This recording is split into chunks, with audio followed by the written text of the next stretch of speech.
If you experience worry, rumination, if you find your inner critic activating at times, there's nothing wrong with you. We evolved the capacity to experience negative emotions for a reason.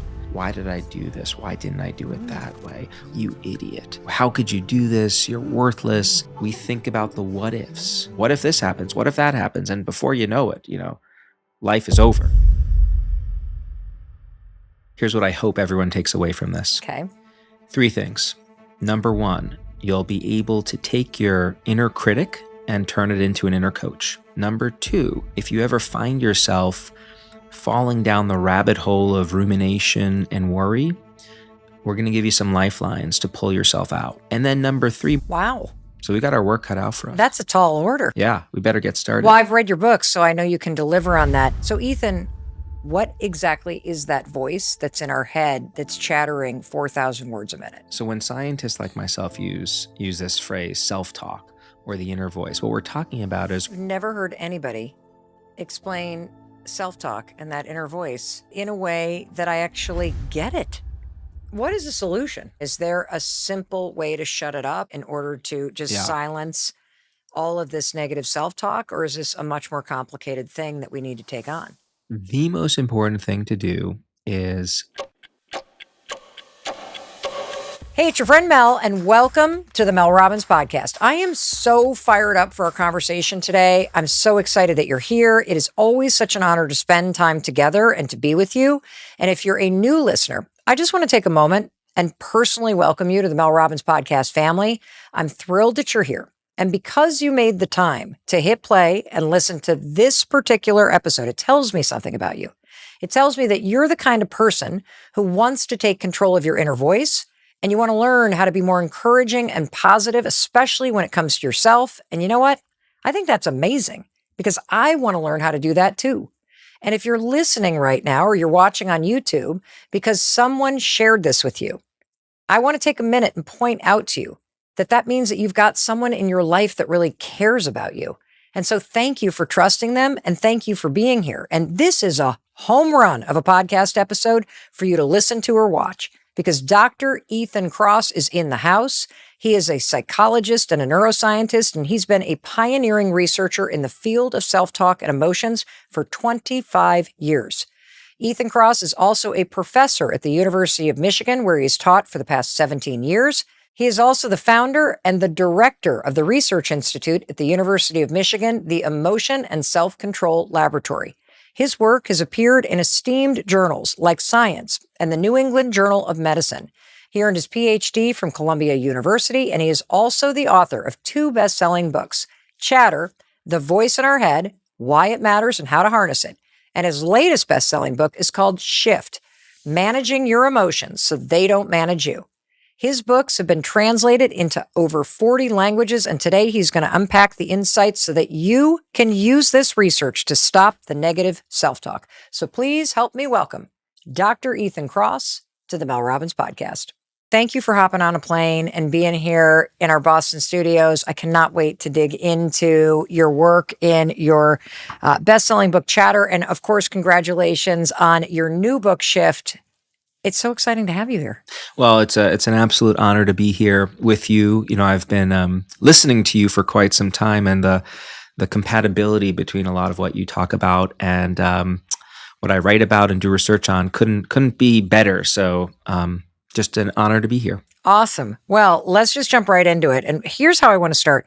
I would love to have you, do you want me to call you Professor Kross, Ethan? What do you like? I love Ethan. Okay, Ethan. Yeah. We're going with Ethan. Yeah. Ethan, I would love to have you speak directly to the person who's here spending time together with us right now and tell them exactly what they could expect to have be different about their life if they take everything that you're about to teach us about our self-talk, about our emotions to heart, and they put it to use in their life. Here's what I hope everyone takes away from this. Okay. 3 things. Number 1, you'll be able to take your inner critic and turn it into an inner coach.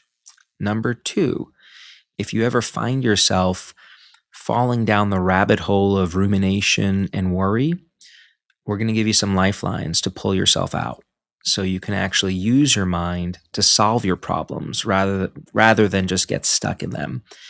And then number three, more broadly, we're going to give you lots of really pragmatic, tactical tools, simple to use tools that you can use to really master your emotions. So if you want to turn the volume on them up or down, or shorten or lengthen how long they last, or even switch from one emotional state to another, we're going to give you some guideposts that steer you in the right direction. Wow. So we got our work cut out for us. That's a tall order. Yeah, we better get started. Well, I've read your books, so I know you can deliver on that. You have been at the University of Michigan. You are the founding director and have been running this incredible lab, the Emotion and Self-Control Lab. What is it taught you? What do you want us to know? The first thing that I've learned over the past 25 or so years doing research in this space is if you ever find yourself going down that vortex of doom and despair or anxiety, or even overcome with other negative emotions that don't really feel good in the moment, welcome to the human condition. We all do at times. And I think that's a really important point for people to take home, because I can't tell you how many people I meet who really feel bad about themselves when they find themselves slipping into one of those emotional states. We evolve the capacity to experience negative emotions for a reason. And we'll talk more about that today. When they're experienced in the right proportions, they can be useful. So number one, if you experience worry, rumination, if you find your inner critic activating at times, there's nothing wrong with you. To the contrary, I would argue there's everything right with you. Number two, there are no one-size-fits-all solutions for managing these states that we want to bring more under our control. We have evolved to possess lots and lots of different tools.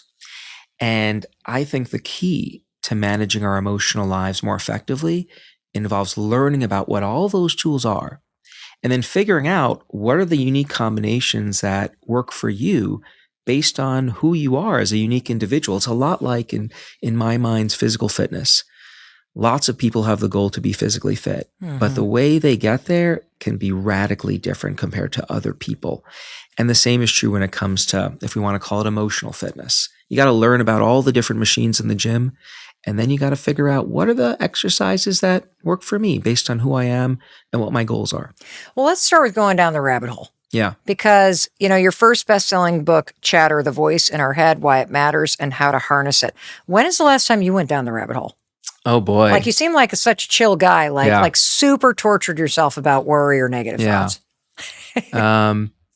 Probably maybe a couple of months ago. And it was linked with one of my daughters. Are you going to get in trouble for telling the story, Ethan, Well, on a podcast? I'm actively monitoring. See, now it, he's going down the rabbit hole. Now My I'm wife is going to kill me. Yes, no. This is something I'm used to experiencing. No, this is fair to say. So, my youngest daughter was applying to get into the same school as my oldest daughter, and when my oldest daughter was applying to get into a school, there was, okay, if it works out, great. And if not, no big deal. But now with the second daughter, there's a social comparison element here. And, she has this older sister that she looks up to and admires. And so I'm thinking, well, what would happen if she doesn't get in? And she fortunately did get in. And it was a great relief. But I did find myself going down the rabbit hole on occasion, playing the what if this happens? And, I should say that when I do that, when I go down the rabbit hole of despair, which I can get stuck in every now and again, like the best of us, it always amazes me how exceptionally adept we are at brainstorming endless worst case scenarios to our problems. Have you experienced this yourself? Every day. You're like saying a couple months ago. I'm like, dude, if you asked me that question, I'd be like, about an hour ago. But it is true, because we are so good at thinking about the negative and imagining the worst case scenarios, but we're not so great at imagining that things could go right. That's right. Well, there's what we call this negativity bias. One of my favorite titles of a paper in psychology is "Bad is Stronger Than Good." One of our few Nobel Prize winners won a Nobel Prize for discovering that we're more sensitive to losses than we are gains in our lives. And that all makes sense if you think about it. The bad things in life have the potential to harm us. or derail our lives a lot more than the good things. So we should be more sensitive to them. But sometimes that oversensitivity to the bad stuff can really lead us astray, especially because no one ever teaches us about how to rewrite the ship when we find it going in the wrong path. Well, one of the things that you said that I am excited is you said, I'm going to teach you how to turn your inner critic into a coach. And I would love to start with this amazing book, Chatter, and all your research about the voice in our head. And I want to read a part of your book to you Sure. because this was jaw-dropping to me. So our verbal stream of thoughts, our self-talk, is so industrious that according to one study, we internally talk to ourselves at a rate equivalent to speaking 4,000 words a minute. And to put this into perspective, I crunched the numbers. 4,000 words a minute is the equivalent of reading the first book in the Harry Potter series in less than 20 minutes. So when we think, we are not always thinking in full sentences. We're thinking in these sound bites that have deep meaning. And when you spell out what those sound bites are equivalent to, you get essays in your mind. And I'm sure you've felt this kind of bombardment of information when you find yourself going down that rabbit hole. It's like our mind is pinballing all over the place verbally. And we're just inundated, which is in part why when we find ourselves kind of racked with chatter, it can feel so oppressive. This is one of the reasons why writing about our experiences, doing something we call expressive writing, can be so helpful for folks, because it helps us organize our thoughts so that we're not pinballing all around. You know, you write that the key to beating this negative self-talk and this chatter in our head isn't to stop talking to yourself. The challenge is to figure out how to do so more effectively. But before we can get into how to control the voice in our head, we need to answer a more basic question. Why do we have one in the first place? So Ethan, what is self-talk, and what exactly is that voice that's in our head that's chattering 4,000 words a minute? Yeah, so I love this question. So when scientists like myself use this phrase self-talk or the inner voice, what we're talking about is our ability to silently use language to reflect on our lives. And it turns out that is a remarkable tool that we possess for navigating this crazy world. So let me flag 4 key functions that this ability to use language silently provides. Number 1, we're the same vintage here, age-wise more or less. Be careful. When we were growing up, what would you do when you wanted to remember a phone number or a name? Well, if I didn't have a pen and couldn't write it down, I would repeat it over and over and over again. In your head? Yes. Yeah. So, or I'd come up with rhymes or to try to remember it. Right. So that's probably the most basic function that your inner voice serves for us. It's part of what we call our verbal working memory system. Wait, so that's what the basic of your inner voice is to help you remember things? That's one function it serves. Okay. So you could think of your inner voice as like a Swiss Army knife. Multi-purpose tool. It does many different things for you. So oftentimes death by 1,000 cuts. We're going to get there. Okay. We're going to get there. Don't you worry. So number 1, memorizing a phone number, repeating a phone number, repeating a name, going to the grocery store and asking yourself, what was I supposed to buy? Milk, cheese, yogurt. I guess I'm in the dairy aisle. But the whole point here is you're doing that silently, typically, not out loud. That's one thing your inner voice lets you do. Another thing your inner voice lets you do, simulate and plan. So you do a lot of presentations for as part of your job. You ever go over what you're going to say before you go on stage in your head? Always. Okay, that's your inner voice. You are silently rehearsing, preparing, simulating for what you need to do. You know what else I use that? I just realized when I'm packing for a trip. I'm thinking ahead to where I'm going and what I'm going to need. There you go. So that's another, you're simulating and planning. People do this before interviews, before consequential conversations that they are going to have. I am not as good at giving a presentation if I don't do this simulation beforehand. my favorite function, so the name of my lab at University of Michigan is the Michigan Emotion and Self-Control Lab. I love the topic of self-control. We use our inner voice to control and motivate ourselves. So, all right. So Mel, tell me what do you do to exercise? Oh, Yeah. Keep well, going. Keep going. okay. I because of some of the experts we've had on the show, I now lift weights. Okay. I walk. I do yoga and Pilates. Okay. I have like a super active lifestyle outside, but if I'm quote exercising, Yeah. I have to drag myself to the gym, and then I use an app to motivate myself. Okay. And that's what I do Do you ever talk to yourself when you're exercising? all the time. I did this morning in a Tell me, class. I'm like, tell I us. Tell it. freaking hate this. Why are we on our hands? I don't want to do a pike right now.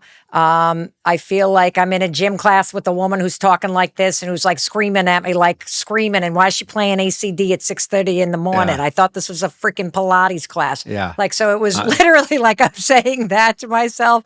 As she would walk closer, I would think, get away from me. You know, like, go to the other side of the room. So or I'm thinking this is too heavy. I'm tired. I want to quit. I see clearly I don't have a lot of willpower and discipline because my chatter is a constant barrage of why I should stop doing Yes. what I'm actually doing. We have room for intervention here. Do we? We have tons of room. We are going to make, if you're already doing fine in the gym, we're going to make you do a lot better by the time this episode is over. So that's another thing. If you're listening, you're going to take home with you. So it's possible if you are constantly against yourself. Absolutely. To You can change that? change your self-talk. But if we just go back to a second, this is one of my favorite questions to ask people when Okay. I'm giving talks on this stuff. I just kind of scan the room for what do you say to yourself when you're exercising? Lots of people talk to themselves, and what they say varies tremendously from what you just described to "come on, you got this" to "I really want a bagel right now," and so on and so forth. And we know that people who are skilled at harnessing this voice to be motivating and encouraging, they actually perform better in those contexts. So I knowing this stuff, am very strategic about how I harness my self-talk when I'm exercising. I will be motivating. Come on, man, you've got this. That's right. I refer to myself in the second and third person. We'll talk more about how that works. I also can become somewhat in my head aggressive towards the instructor that is telling me to do painful things. Oh, like the woman that yeah, I was like you were just describing. So for me, I find it, well, why don't you try doing that? You know, I do like, too. I don't like the way you're talking to me. I want to do it this way. I don't say that out loud. I smile out loud. But in my head, right, I'm having that kind of conversation. So the point here is another thing your inner voice helps you do is control and motivate yourself. The fourth and final thing I want to flag here, to me, I describe this as the most magical feature of our inner voice. Your inner voice helps us make sense of this messy world that we live in. We are bombarded by things all the time that have the potential to lead us astray. We get rejected. We get into arguments. We experience anxiety about what may come. And when those different kinds of curveballs get thrown at us, what we do is we often stop and we try to, okay, how do we make sense of this so we could get back on track of living our lives? And we make meaning. We use our inner voice to try to make sense of our circumstances, to essentially create a story that helps us understand what we're going through and who we are. So your inner voice is actually shaping your sense of self. So if we just pause here and zoom out, your inner voice helps you do things as simple as reminding yourself what's on your grocery list and memorizing a phone number when you repeat it in your head, to simulating and planning for the future, to controlling and motivating yourself, to making meaning. If I told someone I could give you a tool that does all those things, like these are the things that are really important to us in life, your inner voice is central to all of those things. It's an invaluable tool that you do not want to live life without. The big question, of course, that really got me into this business in the first place was, on the one hand, we have this remarkable capability. We reach for it when we're struggling, but as you know, as I know, as you who are listening knows, oftentimes we don't activate this voice and get clear solutions to how to move on, we just start stumbling. We start looping over our problems in an attempt to work through them, or we start berating ourselves incessantly for mistakes that are endemic to human life. And when that happens, I think that is one of the big problems we face as a species. And as I have said before, I say that not to scare or sensationalize. I say it based on what I know of the data, because if you look at what chatter, which I define as the negative manifestation of your inner voice, when it turns into that negative thought looping, that self-beratement, that just tanks us. It makes it hard for us to think and perform. It creates friction in our relationships, and it undermines our health and well-being. These are the things we care about in our lives. And so that's why I think it's just critical to address it. I have never heard anybody explain self-talk and that inner voice so elegantly and in a way that I actually get it. Well, thank you. I mean, it is truly remarkable when you take a 30,000-foot view and think about, what does our chatter look like? What does Yes. it sound like? I mean, we say things to ourselves that many people not only wouldn't say to a buddy, right? We often talk about that, how, talk to yourself like you would talk to someone else. This is a great tool, by the way. We'll talk more about that later. We sometimes say things to ourselves that we are ashamed to even say out loud. Sometimes when I do exercises, workshops with groups or students, I'll sometimes invite people to just write down their chatter on a piece of paper. And it's really remarkable. People are often reluctant to even put in writing what they're thinking. Even when I assure them, like, the shredder's right here, there's another garbage bag with lighter fluid, like, not bag, garbage can, right? You can, I'm joking here, but like, no one is going to look at this. Right. Just admitting to what is happening up here can be so challenging for folks. And I think that speaks to the gravity of what we're talking about. What are some of the examples of negative self-talk that just show up again and again? I think hearing it from you Yeah. would really validate it for me and for the person who's with us right now. Because if we're reluctant to even be honest with ourselves and Yeah. put it on paper, Yeah. what can you validate based on the fact that this is your area of expertise? It's what you research, that you see over and over and over again, that are examples of negative self-talk. So there are three key forms. Number one, what I call rumination, which is going over the past, something you did in the past. You can't fix it, right? But you just keep turning it over and over in your mind. Why did I do this? Why didn't I do it that way? What implications might this have moving forward? So rumination is getting lost in this thought. It's a legitimate issue from the past, and you're trying to work through it, but you just keep turning it over and over. You're not making any progress. That's often a telltale sign of chatter. Legitimate issue. You want to work through it, but you don't make progress. So it could be, like, just to give it even a more fine point, it could be that you really screwed up in a relationship and now you're telling yourself the one got away. Yeah. Or you made dumb financial decisions. This was me. And now why did I do that? I should have started with my 401k like my father told me when I graduated from That's right. college, like like just hammering yourself into the ground. How did I let myself go? I should have, like, I've just did. Now it's too late. I've been drinking, like all that kind of stuff that's All in that. the past. And why is this such a predominant form of self-talk for people? Well, it's a predominant form because I often think that we navigate life in an ideal sense on autopilot. We just kind of want to live the life, knowing that the world is orderly, it's safe, it's predictable. And then when we encounter some challenge to that view that the world is safe, that everything's okay, it's like an alarm gets hit in our brains that says, stop, pay attention, fix this. And so then we zoom in really narrowly on what the impediment is. And so maybe it's something from the past, and then we keep focusing on it until we can resolve it. Oftentimes, though, we don't know how to resolve it. We just keep on playing it over and over in our minds, and then the alarm button stays pressed, and we just get into this rut of turning it over and over and over.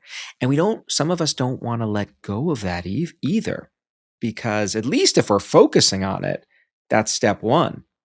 But in the process of doing that, we're really harming ourselves. We're making it very challenging to think and perform. I mean, have you ever gotten stuck in rumination and then tried to have a conversation with someone or read a book only to find that you're physically there or you're reading the information on the page, but nothing is penetrating because your mind is somewhere else? Oh, completely.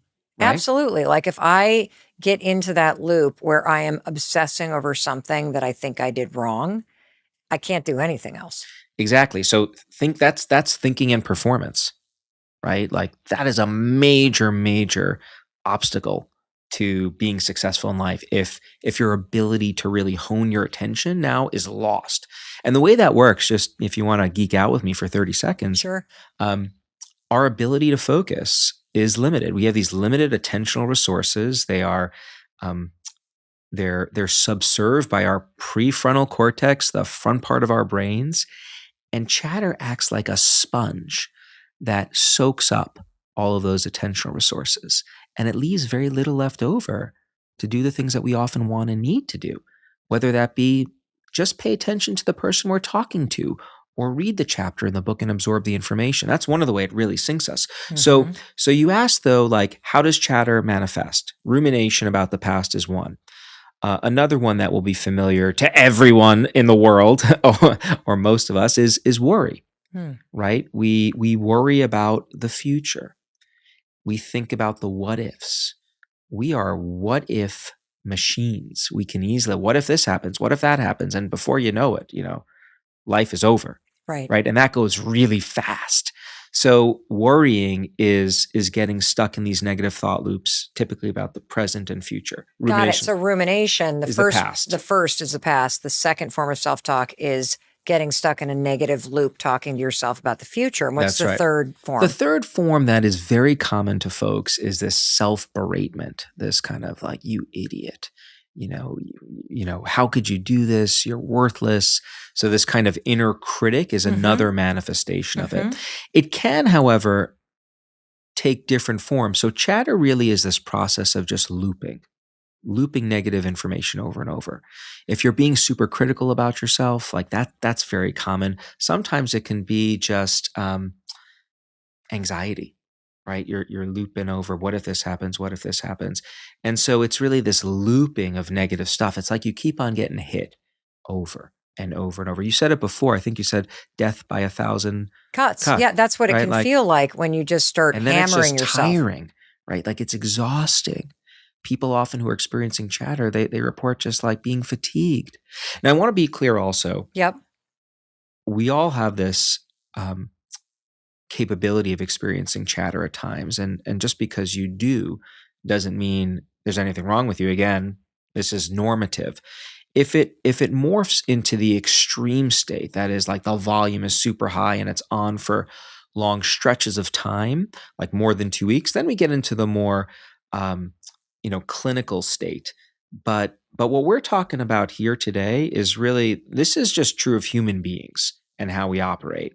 And again, a big, big part of what I hope to do in talking to you about this and sharing the science is to convey first and foremost that this is normal. This is just part of this messy world that we live in.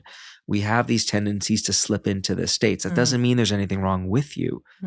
The opportunity, though, is to learn about what you can do to help yourself when you go down this path, if you don't want to stay on it. Ethan, what is the solution? I mean, now that you're exposing all the negative self-talk, I mean, is there a simple way to shut it up or a magic wand you can wave in order to just silence all of this negative self-talk? Or is this a much more complicated thing that we need to take on? Well, there's not one simple thing that everyone can do. I don't like that answer. Yes, I'm sure you don't. But I'm gonna give there goes my negative chatter out my mouth at you. But I'm gonna give you. There are lots of simple things you can do. Is the way to think about it. I like that. So, yeah, you should. There's a lot of hope. There's a lot you because I feel bummed. I think you should feel good when I tell you that there's not one thing you can do to manage your chatter, because here's what often happens when you give people one solution. They try it. That one thing doesn't work for them. And now they think, what's wrong with me? Why is this working for everyone else but not me? We just published some research not too long ago that looked at how people dealt with their anxiety during the COVID pandemic. So we did these large studies. We tracked people over time, and every day we had them rate their COVID anxiety, and we had them indicate which of something like 18 different tools they used. Now, all we wanted to know was, well, what are the tools that are moving the needle? Yeah. So what was really interesting about that study was there was no individual tool that moved the needle on people's anxiety. It was only like when you used a combination of tools. It's like curling biceps didn't do it on its own. You had to do bicep curls, push-ups, and sit-ups, Right. right? Except for journaling. Journaling was the one tool that alone moved the needle on people's anxiety. However, it was also the most infrequently used tool of all the tools we ask people about. How does that make sense? Yeah. Why? It's effortful to sit down for 15 to 20 minutes and actually write. There's also a vulnerability to putting it out there. And so I think teaching people about that is really useful too, because that could be a powerful tool for folks. So, do you have a favorite journal prompt that's helpful for starting the process of Yes. identifying your negative chatter? What is it? Yeah. Well, for me, it's like straight out of the pages of the literature. So I tell people to write about your deepest thoughts and feelings about whatever it is that's bothering you. Really let yourself go. Don't worry about punctuation or grammar. Write continuously for 15 or 20 minutes.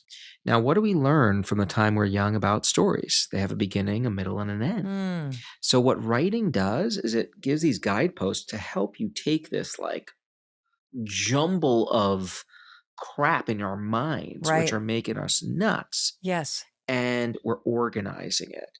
And that's the beauty of what we call expressive writing. So the whole idea here is that we have this remarkable set of tools that we can leverage to help us work through our chatter. But we need to know what those tools are. And what really mystifies me is we don't get a user's guide for where to find these tools and a user's guide that teaches us how to use it when we are born into this world. We're born into the world with the ability to experience this chatter or this emotion dysregulation, but no one teaches us how to use it or how to manage it. Until now. Yeah. And there is hope. There's absolutely hope. What I find it liberating to know that there are so many different tools that I can bring to bear to deal with the different circumstances that I might encounter. My emotional life is utterly distinct. It's like a fingerprint, right? It's very different from yours and every other human being on this planet. So why would we expect the same single tool to work for every single one of us, given how unique we are? My grandfather was a master carpenter. And I remember distinctly, like when he would show up to a job site, he would show up with this remarkable set of tools, this toolkit. No matter what problem he encountered on the job site, no matter what he needed to do, he had a tool, a general, he knew how to use these tools and he could wield them to solve the problem. If he showed up with just a hammer, he'd be out of business. And that's how I think about tools. You want to give people those basic tools that exist for pushing our emotions around. And once you have them, you've got a great resource. You've got I mean, I'm looking at 12 tools that you can use personally. There are tools for getting other people to support you. There's tools for receiving support. Let me start with the first one. Use distanced self-talk. One way to create distance when you're experiencing chatter involves language. So what is distance self-talk and how do I use it when I'm going down the rabbit hole? And I've actually heard you use this on prior podcasts and you weren't even aware of it. No, That's I'm right. not. So can you think about times when you might have coached yourself through a problem using your own name and you? Oh, you mean like talking, like saying to myself, "Oh, come on, Mel." Yeah, there you go. That's distance self-talk? You just did distance self-talk. So distance self-talk involves using your name and you to typically silently coach yourself through a problem. You could do it out loud, but if you do it out loud, you want to be aware of who's listening because it violates social norms to not only to talk to ourselves out loud, but use our own name to do it. We talked before, and you've talked before about how much better we are at giving advice to other people than we are taking that advice ourselves. Little factoid there. There's actually a name for that phenomenon that we've studied this in my lab. It's called Solomon's paradox. Solomon's paradox? Named Okay. after the Bible's King Solomon. Here, I'm going to give you another pop quiz. Don't get nervous if you get I'm it not wrong. gonna know the If you answer get to it, this. no, I think you will. I don't. think you will. So, what was King Solomon famous for? I have no idea.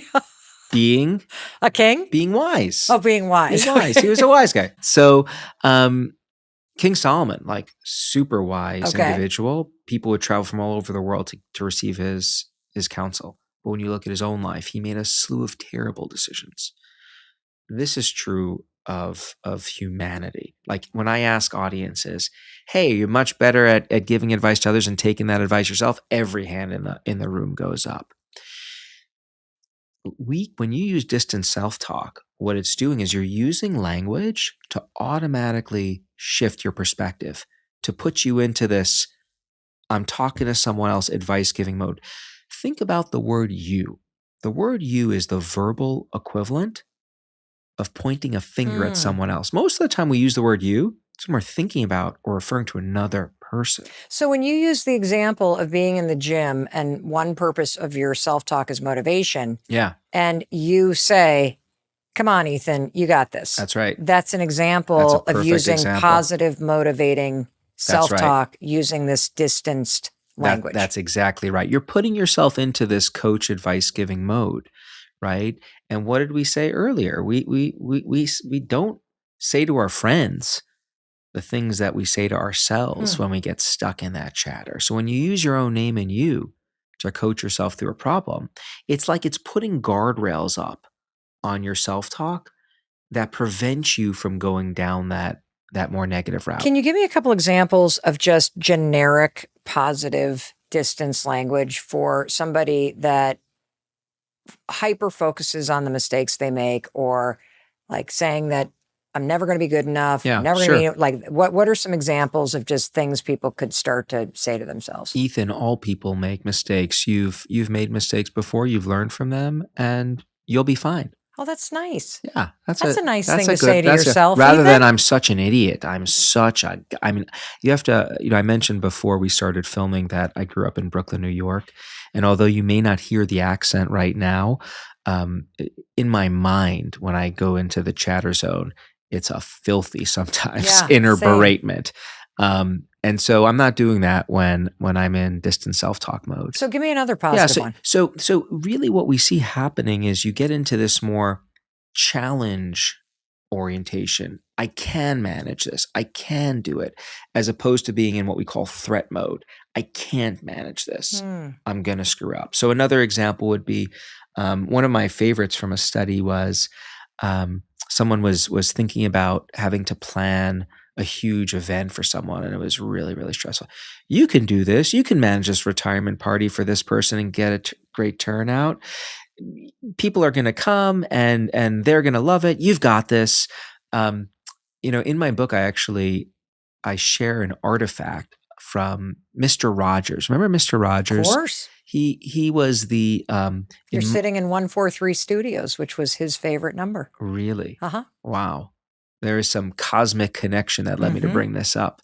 So Mr. Rogers, in my mind, is the human equivalent of a warm cup of tea on a rainy afternoon, right? Just kind of soothing. And there was this moment where he had taken some time off from filming his show, and then he was about to come back, and he was racked with chatter, racked with self-doubt. And he journaled a little bit about it, and he's, it's, how can I possibly live up to expectations? I've been gone and I'll never be good enough. And then at a particular moment in that essay, he switches. He starts using distant self-talk, essentially. You've got this, the hour have come, you're going to do a great job, and so forth and so on. It's in the book. And it's just remarkable because you see the entire tenor of the conversation shift when he goes into this distant self-talk mode. One of the other tools that you talk about that's very effective at helping you get a handle on the inner critic and this negative chatter that we have is rituals. Can you explain that? Yeah. So, rituals in popular culture get a bad rap because we often equate them with certain forms of anxiety. And there are those links that do exist where you have people who are suffering from anxiety conditions become really over reliant on Hmm. a ritual to a point where it can be harmful. But a ritual in the right proportions can be quite helpful. I often call them ancient chatter fighting tools. So if you think about it, are you religious in any way or A very spiritual person. okay, very spiritual person. So I'm sure that there are certain spiritual rituals Of course. that you've been exposed to. Grieving rituals, right? Religions around the world have been like, well, let's just stop for a second. Let's pause for a second. Take the loss of someone. This is like a real chatter challenge for a lot of people. Hmm. Like their worldview is shattered now. How are they going to go on without this person that they love, that they care about? Religions have identified, hey, that might be a really hard time that people are dealing with. Let's give them a tool to manage that situation. It's a grieving ritual. So here's what we know about rituals. Rituals are relatively rigid sequences of behaviors that you perform them the same way each time, more or less. They don't necessarily, it's not clear why you do the things that comprise a ritual. Like if you've ever watched an athlete before a game do a ritual, Hmm. they do some funky things Yeah. like, tug on their earlobe a few times, pick a wedgie, put their hand through Right. their hair. The key is you're doing the same thing in a sequenced order, in a rigid sequenced order the same way. Here's how this can help us.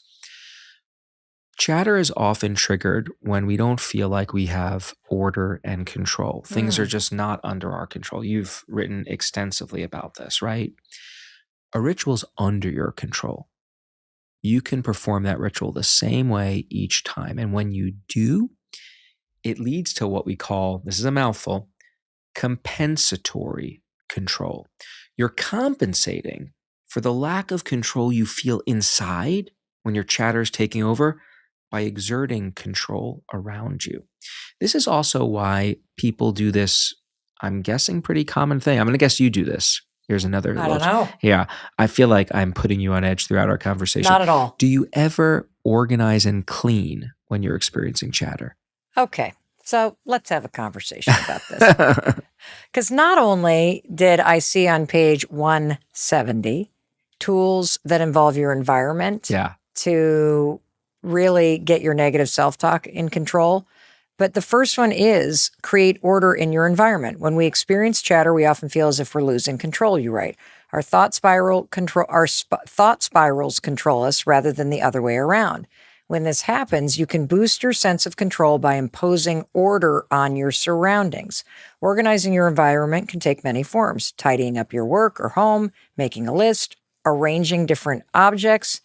This is, I think, my number one way to combat negative self-talk, and I never knew that's what I was doing. So that was true of me as well before I got into this space. And this was a super aha is a technical term for me. So growing up, I've always been, I would describe myself as positively dispositioned, very happy, and clean. I've always believed in hygiene. I shower daily, sometimes twice. Twice. Sometimes if I go to the gym, I like to stay fresh, but not terribly organized in the sense of putting my things away. Probably like my wife's biggest pet peeve are the trail of clothing that exists from the shower to the closet around the room. And if you go into my office, I assure you it does not look like this facility that we're taping in right now. Piles of books, that's when times are good. Okay. Yet, going back to when I was a kid, whenever I would experience chatter, I would do this. Something deep inside me would beckon myself to. It was like, remember Field of Dreams, like build it and they will come. Yes. Yes. For me, it was like, clean it, and you will experience relief. And so I would like go and put things away. And I do this, I go into the kitchen, do all the dishes, maybe even scrub the counter. Same, even. And then even masochistically, and tell me if you do this, Sometimes I even go in my kids' rooms and put their stuff away. Of course. And like all of a sudden, things feel a little bit better.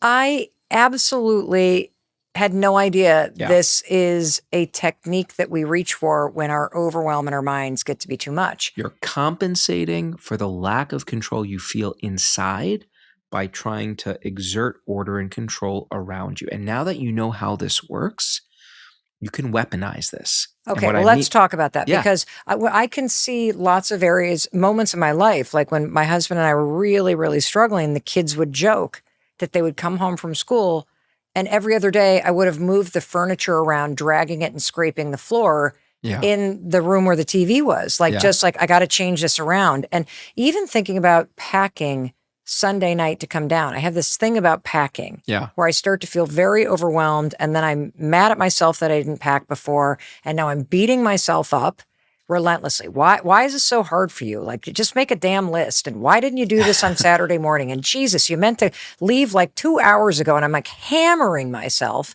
And that, of course, makes it impossible to leverage what you've already taught us, which Yeah. is the planning and forecasting aspect of your self-talk, because I'm so busy berating myself. So literally, I come down in the kitchen on Sunday night. I'm 2.5 hours late leaving. Yeah. I'm not even packed yet, Ethan. And I have clothes still spinning in the dryer upstairs. And you know what I did? I literally pulled out the junk drawer in the kitchen. And you I start organizing. Yes. Yeah. And my husband comes over and he puts his hand on my shoulder. He's like, you don't need to be doing this right now. And what I wanted to do is scream around me like, "Blah, blah, blah, blah." And I took a deep breath and I was like, right. But what I'm realizing is that was me trying to create order and what felt like a tornado of negativity in my brain. That's exactly right. Is that why we do to-do lists too? Yeah. Like when we This feel is overwhelmed? it's a way of organizing. And so these can be useful tools for helping people to constrain their chatter as long as we don't become over-reliant on them. And I'm giving you that caveat. That is true, by the way, of all the tools that we're talking about and that I write about. You know what I find interesting too about what you just said? Tell me. The chaos doesn't bother me when I'm happy. Yeah. Like Yeah. my desk can look like we tipped over an That's aisle right. at Staples Yeah. and just crap everywhere. But if I start to feel overwhelmed or stressed at work, I don't do work. I clean my desk. You described yourself so interesting. Like you get caught up in this kind of tizzy, so to speak, of right? That's kind of how it feels, right? Like, Yeah. let me out. Yes. Let me give me Yes. freedom. And you're reflexively going to clean. And if that's working, great. But we can also get even more sophisticated about beforehand thinking about what are the 2 or 3 things that we want to do when we find ourselves in that state. And then basically ahead of time coming up with a plan. What do we do? So we whoop it up. You need to whoop it up. Whoop it up. Just like all right, another question here. What comes to mind when I say whoop? Like isn't there that song? Yeah, Whoop, there it You is. just redeemed yourself. Did Now, I? now, Okay. now we're back. We're at like 75%. We're getting back. Yeah, whoop, there it is, right? Okay. So people have struggled endlessly. You go from listening to a podcast, reading a book, you Mhm. learn about information, and then, the bleep hits the fan and the question is you don't do it, right? It's the New Year's resolution dilemma. Okay. I'm going to lose the weight. I'm going to go to the gym every day. 3 days later, you stop doing it. And so scientists have spent a ton of time trying to figure out why are we so bad at following through with our intentions and how do we make people better? And you could boil down the decades of research into a simple framework called WHOOP. Here's what it stands for. The W, that's step 1, that's your wish. So what is your goal? So your goal might be to calm the chatter down, like reduce the noise when you find yourself slipping into that state. That's the goal I want to achieve. Okay. Like, That's the wish. that's the wish. Okay. The first O, that's the outcome. So what's going to happen to you if you achieve that goal? I'm going to have less stress. I am going to cause less drama for myself and other people. I am going to feel more at peace and more in control because all of this negative chatter and overwhelm that becomes very paralyzing makes me feel out of control and incapable. So the outcome would be very positive. So great job. Okay. And the reason we focus I love the affirmations. Just hang around all day. Hey, I'm happy to give them, but it's true. And the reason why we do the outcome next, now like you've articulated your goal, we want to energize you. Like, this is a goal worth pursuing. This is worth my time. So now you're in this energized state for pursuing this goal. Now we get to the second O, which are the obstacles, Okay. the personal obstacles that are going to stand in the way of you achieving this goal. So what might be an obstacle that might prevent you from turning the volume on your chatter down? I am fluent in negative self-talk. Okay. I am fantastic at criticizing myself. I can whip myself into a human tornado in a nanosecond. And it can be very effective when I get into a tizzy because other people try to help. Okay. So I think those are all lots of obstacles. So- like just being honest about like, Yeah. I don't even know if I can do it would be an obstacle. Yeah. So you mean turn the volume down? Yeah. Yeah. So you've just gone through your obstacles. So what we would then do, we Yeah. would focus on one of those obstacles to start, and we get to a P, which is our plan. Okay. But it's not any kind of plan.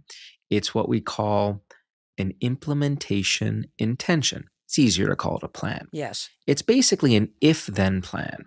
So if I find myself doom casting and becoming, this savant in negative self-talk, then, and you plug in what you are going to do. You plug in the tools that you are going to use in that situation. So if I find myself berating myself incessantly, then I'm going to coach myself using distant self-talk, Mel, Go you f- can handle this. go It's for not a- that big of a deal. go for a walk in nature, That's another tool in your book. Go for a walk in nature. jump into the mental time travel machine, go forward and back. We'll talk about that in a little bit, Okay. right? So Let's talk about it right now. What do I do? Okay, so Because I'm starting to go, what is it? I'm not going to remember it. mental time travel are these are two of the most useful tools that I possess along with distant self-talk.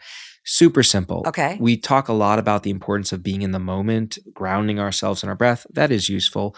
But what we forget when we talk about being in the moment is, number one, our minds evolved to travel in time. And you can actually use that to your benefit. So, number one, how am I going to feel about this issue next week, next month, next year? Most of our emotions follow a time course. They get triggered, and as time goes on, they eventually subside. Most of our emotional experiences follow that trajectory, but when we are stuck in chatter, we just zoom in on the awfulness. It feels like it's never going to end. When you jump into the time travel machine, how am I going to feel about this 10 years from now, 20 years from now? It highlights the fact that what you're going through, as bad as it is, it's not permanent.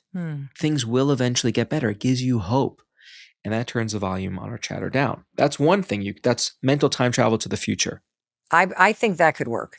That's powerful for me.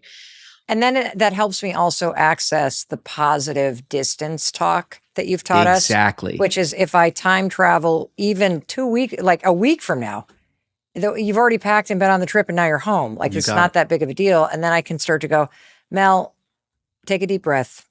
You're capable of packing. You got it. So you're blending these tools, which is also how these things actually operate in daily life, right? So we go back to the one thing. It's not one. Now we're doing two.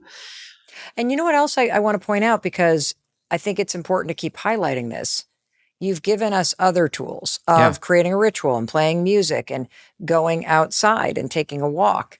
In that moment, playing a song and taking a walk would just stress me out more. Don't do it. Right. And but I can see how now you're starting to build this toolkit That's right. where I'm not going for a walk right now, but I can time travel to calm myself down. And That's then I right. can use positive distance talk to say, Mel, you can pack a bag. That's right. So you can customize the tools based again on who you are and the circumstances you're in. So let's close the loop though on mental time travel, because we just talked about going into the future. You could also go into the past. Works a little bit differently. For me, this is my is ace in the hole the right term? I think it is. I don't know. What does it Okay. mean? It's like my secret superpower. Oh, gotcha. Okay. Yeah. I think I might have gotten it wrong, but that's okay. So, We'll give it to you. yeah. Okay. Well, now you're giving me the aphorisms. This is See? reciprocal. It goes very well. So the story I open up my second book with, Shift, is a story of my grandmother in World War II, surviving the Nazis basically slaughtering her whole family. My grandmother's my ace in the hole. When things feel so big and just kind of, how am I possibly going to get through this? I jump into the mental time travel machine. I go back to 1940 whatever. I spend just a little bit of time with my grandmother in my mind. And what that does for me is it zooms me out. It makes it super clear to me that what I'm going through, as difficult as it is, it pales in comparison to what she went through and survived. And I think we all have those personal experiences or experiences in our family or in our culture that you can anchor on to put what we're going through in perspective. Is there something you would add to that, though? Because if you're a world-class self-critic and berater, I could see that strategy being something that only becomes more evidence, where you go, and you're such a piece of crap that you're sitting here working yourself up about this thing. How you know what I'm saying? Like, you actually so how do you take that to give yourself perspective, but then keep yourself lifted in your capacity to coach yourself through it? You want to keep the spotlight on the challenge that they endured compared to what you're dealing with right now. Right. And really use it as a source of motivation. Exactly. Not to, you don't want to slip back into anything sets you off. That would defeat the purpose of that exercise. And if you find that doing that leads you into that territory, don't use that tool. Use a different one. That's great. And that's a really important take home for these tools. Different tools work for different people in different situations. How important of a role does environment play in self-talk being positive or negative? Yeah, it can play a big role in a few different ways. So we already talked about your local environment, how the way you structure your environment, how organized it is, can affect what's happening between your ears. There's also ways of putting things in your environment to trigger positive experiences, like pictures of loved ones, which sounds so silly on the one hand, but we did this research years ago where we had people think about really painful experiences, and we had them then look at a picture of a loved one or a picture of someone else's loved one to see what are the implications of looking at your, what we call attachment figure, someone you're really connected to. And what we found is that looking at that person that you care about, this activates a sense that there are people in this world that support you, which sped up how quickly people recovered from a distressing experience. So after that research, I went on a shopping spree for picture frames, and all of my offices have pictures of my family and friends all around it that reason. Yeah, I think that if you think about walking through an office, oftentimes that's the thing that tethers you through the day. Yeah, is the reminder of what's meaningful in your life, especially when you're having a stressful day. Exactly. Sort of like the way that you time traveled backwards to your grandmother helps put things in perspective. Correct. So that's one thing you can do. Okay. Green space exposure. I was a little hesitant to really buy into this when I first started researching this space. I come from a place we talked about before, Brooklyn, New York. I like to remind people that one of the most famous books to come out of this borough or about this borough was titled "A Tree Grows in Brooklyn," singular, right? So there's not a lot of there was not a lot of green space growing up, and I'm a city guy. I find green space exposure to be quite profound in terms of how it impacts my emotional life. And there's been a lot of research on this. And what happens is when you're stuck in chatter, it consumes your attention. It's the only thing you can think about. So true. When you go for a walk in a safe, natural setting, what happens is your attention is captured by your surroundings, but in a very gentle way. The sights, the sounds, the smells, like your attention just drifts on them. And what that does is it gives you this opportunity to rest and restore over the course of that walk. So you finish it, you're feeling more rejuvenated, and you actually have more attentional capacity to work through your problems. So that's one way that your environment, in particular, green space exposure, can help you. I just had an experience where last week I, got some very, very difficult news. And so I had a horrible night's sleep, could not fall asleep. Woke up, it was like 5:15 in the morning, which is ungodly early for me. And it was pitch dark outside. My husband, Chris, was gone. And I laid there and I could just feel the negative. What if this and where you're just kind of trying to problem solve through something that's scaring you to death in your life or your work or whatever. And I thought, I need to get the hell out of this bed. So I got up, I got the dogs outside, and then I thought I should go for a walk, even though the moon is still out and it is pitch dark, because my mind is a horrendous place right now. And the last thing I want to do is look at social media or try to solve it that way. Or log on to email. And so I put on my coat and I still had my pajamas on and I started walking down the driveway. And as I was walking in the pitch dark and I'm seeing the moon start to lower, and I started thinking to myself, sort of like you thought about your grandmother, about the fact that in the scale of humanity and the fact that I am but a speck on this planet hurtling through space, the crap that's keeping me up at, I'm sorry, again, still negative, shaming myself if you take notice. But as I rounded the corner and the moon is set, it probably took about 13 to 15 minutes of walking. But there was an owl. It was like, ooh, ooh. And I'm like, oh, the owl doesn't care. And as I kept walking and my senses were activated, it pulled me into the experience of the walking.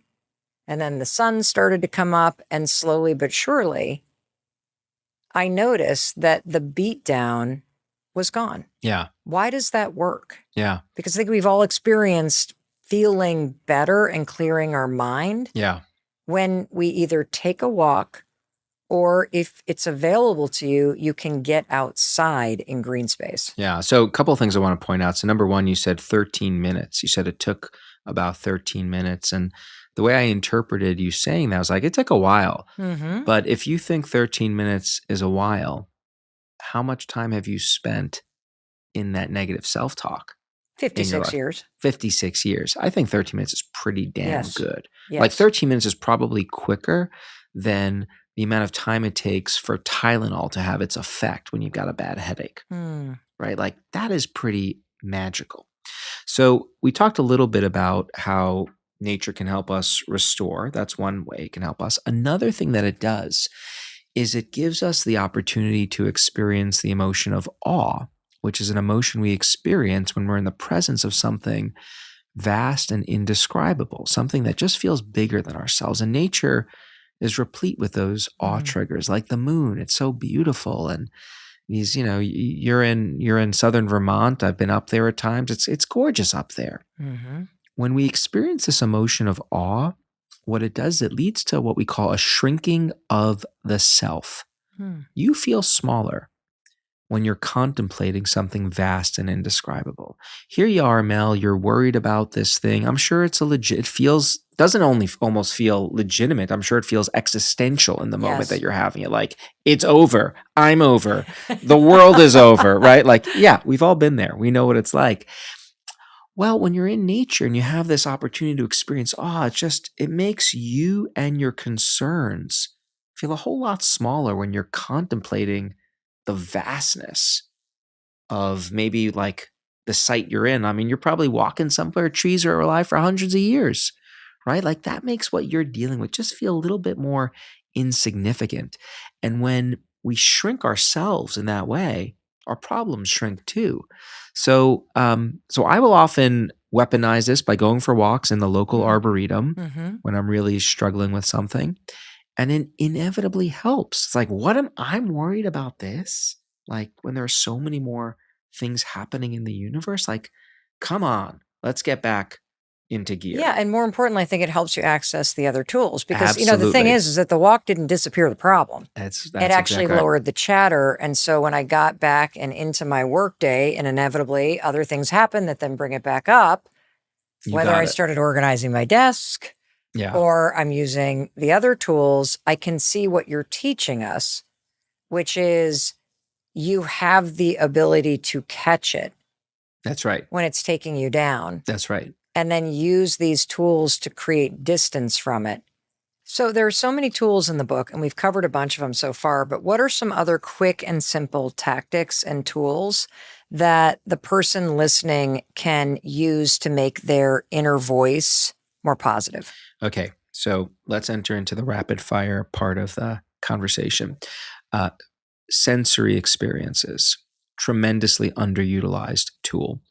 I was blind to this up until relatively recently in my life when my daughter was in a terrible mood, was bumming me out, and one of the great songs of all time came on the radio in the car or iPad, whatever you call it nowadays. Journey's "Don't Stop Believin'," and everyone got excited and happy in the car. Music effortlessly shifts our emotions. You can use this yourself. You can use it to shift other people's emotions. All of the senses are useful tools to shift our emotions. Sense. I'm staying at a hotel not far from here. The moment I walked into the hotel, I was awash with this pleasant scent that the hotel has been piping through the ventilation system to make the patrons feel comfortable. We spritz ourselves with chemicals to make ourselves feel good and make other people feel good. Our senses are powerful tools. Let's talk about other people, though, because Okay. other people I think are really important. And it touches back to this problem where sometimes we go to other people and we push them away. So how do you find other people in your life to actually help you when it comes to your chatter or the big emotions you're experiencing? I call these our chatter advisors. Okay. How do you find your chatter advisors? You want to look for people who do two things. There are two key steps to providing good chatter support. Step one, you want to listen, empathize, validate, connect with the person, right? Lots of big terms there, but what I mean is like you want to be there emotionally for that person. I want to learn about what you're going through. Like I really would like to know what set you off at 5 a.m. the other day. Tell me about it. Terrible. Like I've been there too. Genuinely connecting.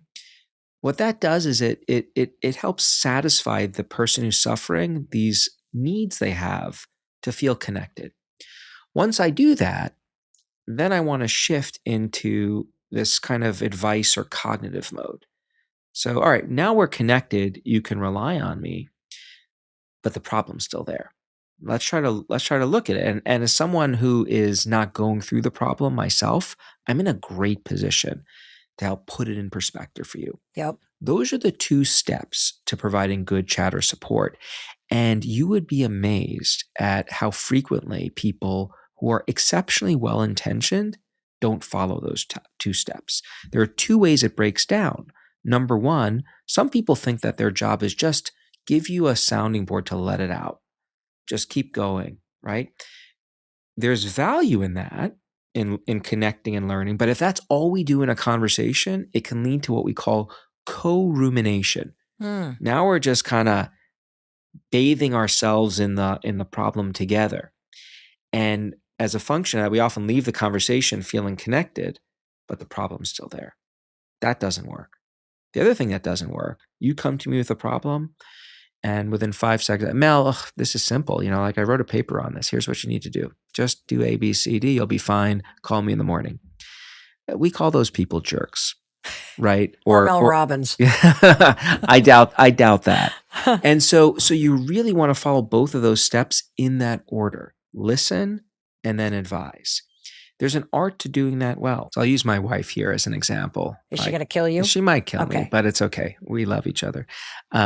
So if my wife came to me with a problem that she was experiencing some chatter about, I would immediately start listening, empathizing, connecting. And when I sensed that she had gotten it out and I really understood the problem, I would ask her for permission. I'd be like, "Hey, I totally get it. I have a thought. Do you wanna keep going, or can I share it with you?" Sometimes the way that she'll answer that question is, "No, I'm not done. Just let me keep going." And then I let her keep going, and then I come back to it. Okay. At other moments, it'll be, "Yes, please. What do you think? Let's, help me." And so, what I love about this framework that I essentially just described, that we just talked about, is it gives me guideposts for how to steer this conversation. When someone comes to me, whether it's my wife, my friend, my students, whoever, there are these two steps that I follow in the same sequence each time. Step one is I'm there to empathize and connect, listen and learn. Step two, now I'm going to try to help work with the person to broaden their perspective. So this has happened to you before. How'd you deal with it last time? Or, something like this happened to me and here's what I did. Simple ways for broadening perspective, like a couple of questions like that you ask, it often helps the person find the answer. I will often ask people to do a chatter advisor audit. So I'll have people like divide their world into personal and professional. And then I ask them to list all the names of the people they go to talk about the chatter when it erupts. Then I'll explain to them how this art of chatter advising that we've just gone over, that the key to being a good advisor is to empathize, listen, and then shift into that advising. And I'll have them circle the names of the people on their list who do both of those things. And I have them cross out the names of the people who don't. The people whose names you circle, that's your advisory board. And it's not always the people that you're closest to. Oftentimes it's actually not. It's not. And that's okay. There are people who I love, who I'm super close to. I don't talk to them about my chatter. It doesn't help me. It actually pushes me in the wrong direction. But my board is an amazing asset that I possess. And I lean on it frequently to deal with my chatter. Ethan, what does a person do if they're, listening to you and they've got someone in their life who's really struggling because of the way they talk to themselves? I mean, just down on themselves, down emotionally. What is the best thing that you can do to help somebody that you care about when you see them really beaten down? So I like to divide the way of helping others into two buckets. One thing you can do, if they come to you for help, as often happens to us, people want to talk to us, people want our support, then you follow that guide that we just talked about. You listen and learn, and then you advise. And part of the advice is giving them the tools. Like the way we help others is teaching others about these tools. I do this with my kids all the time, right? Like I'm constantly complaining that we're born into the world with the ability to experience chatter and big emotions. We're not born into the world with the user's guide that teaches us these tools. So if my kids come to me, I listen, and then I offer them tools. But then there's another situation where you see people you care about, your colleagues, your loved ones, and they don't ask you for help. And then the question is, well, what do you do? Do you let them just figure it out on their own, suffer in silence? Do you volunteer the support without them asking? There's been research on this, and it's tricky. The research shows that if you volunteer the support without the person asking, it has the potential to blow up in your face. As a parent, I'm sure you've experienced this, as I know I have. So sometimes if I've seen my kids, I know they're struggling with something. This is something I can help them with. And I volunteer the advice. It's basically a mild version of how they respond. When you offer support and it's not asked for, what that does is it communicates to the person that they're not capable of handling their own circumstances. And that can elicit defensiveness. So here's the really cool thing. We have learned how you can still help people when they don't ask for help. And what it involves doing is providing support invisibly. Okay. Is this another one of these secret weapons? This is a secret weapon that everyone that you are listening, if you're listening, you now have a secret weapon. Lay it on us, Ethan. Okay. How do we do invisible support? Invisible support is providing people with support, but without shining a spotlight on the fact that you're doing. You kind of asked me about this earlier when you asked me about how do you tactfully help another person when they're struggling. This is how you do it. Okay. And there are many forms this can take. I'll give you a couple of examples. Let's say someone on my team or my lab is working under a really tense deadline, and they don't have time to take care of themselves and do simple things. I can just order in food for them. If my wife is struggling with like lots of stress at work, lots of chatter, it's her turn to get the groceries. Like I just do the groceries, pick up the dry cleaning. I don't do it, come home and ask for a pat on my back.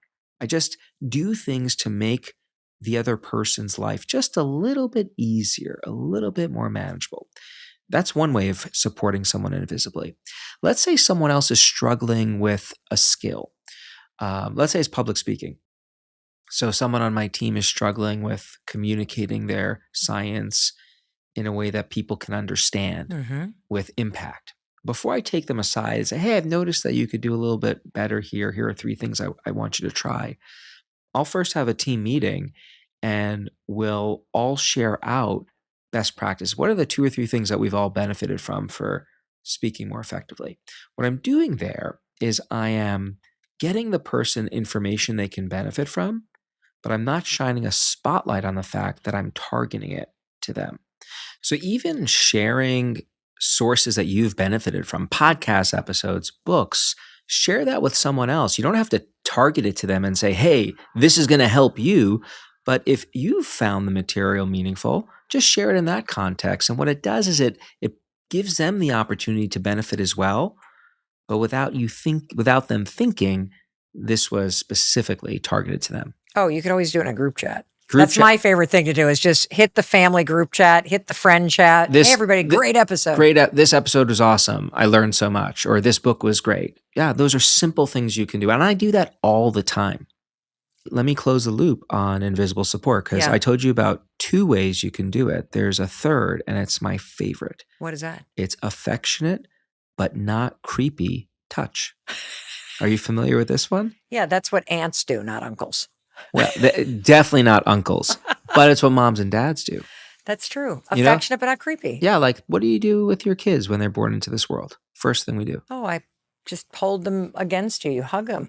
That's right. And we have receptors on our skin that encode for an affectionate embrace. And when it's registered, there's this automatic release of stress-fighting chemicals that flood our system. And so if my daughters are experiencing something challenging or my wife, I'll, just kind of give them a hug, caress their back. Again, not creepy.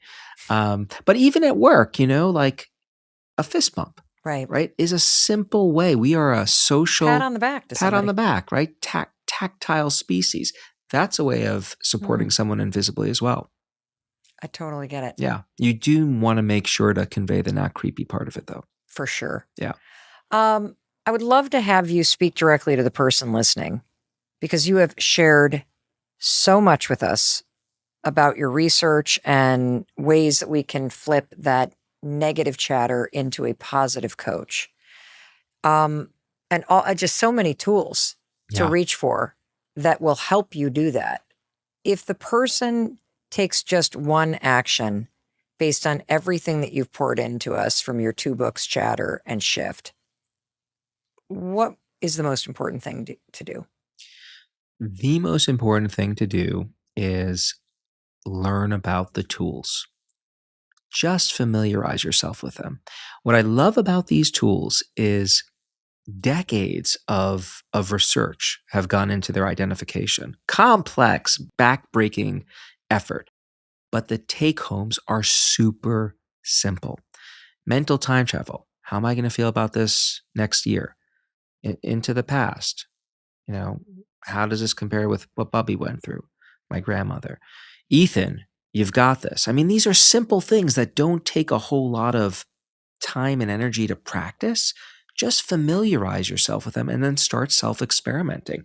That is the launch pad for gaining control of your chatter. And so my invitation to you is to familiarize yourself with the tools that are out there, Start self-experimenting, find the tools that work best for you, and share them with other people. That is the way I think we help really combat this universal affliction.